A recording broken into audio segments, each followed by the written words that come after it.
I never thought I'd hear my own footsteps echo through the sanctuary, carrying both the weight of stolen coins and forbidden lust.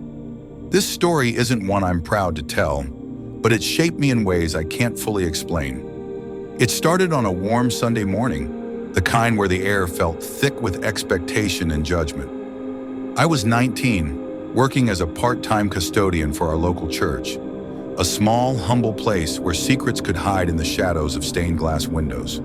It was the perfect job, really. Cleaning pews, arranging hymnals, sweeping the marble floors. Quiet work for someone like me, someone carrying enough internal noise. It was during one of these shifts that I first noticed the offering box. Tucked near the altar, simple and wooden, it whispered temptation every time I passed by.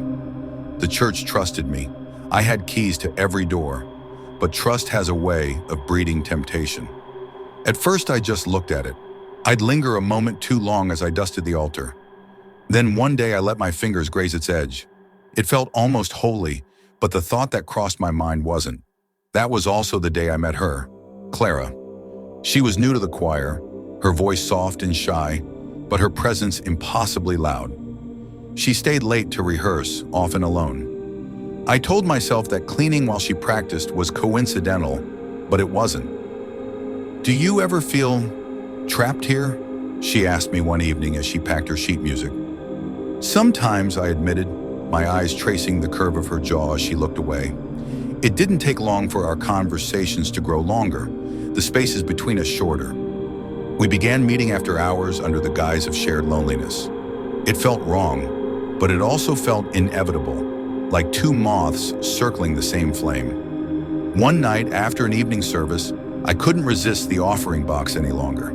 The sanctuary was empty, save for the sound of Clara's soft humming as she organized the choir loft. My hand trembled as I pried open the lock. Inside was a small stack of bills and coins, the weight of them almost suffocating in my palm. "What are you doing?" Clara's voice shattered the silence. She stood behind me, her eyes wide, but not in judgment. Something else. "Please don't," I started, but she stepped closer. "I won't tell," she whispered, her voice trembling. Her hand brushed mine, and suddenly the stolen money wasn't the heaviest thing in the room. What happened next felt surreal, like the sacred air of the sanctuary had been replaced with something darker, more desperate. Her lips found mine, and in that moment, nothing else mattered.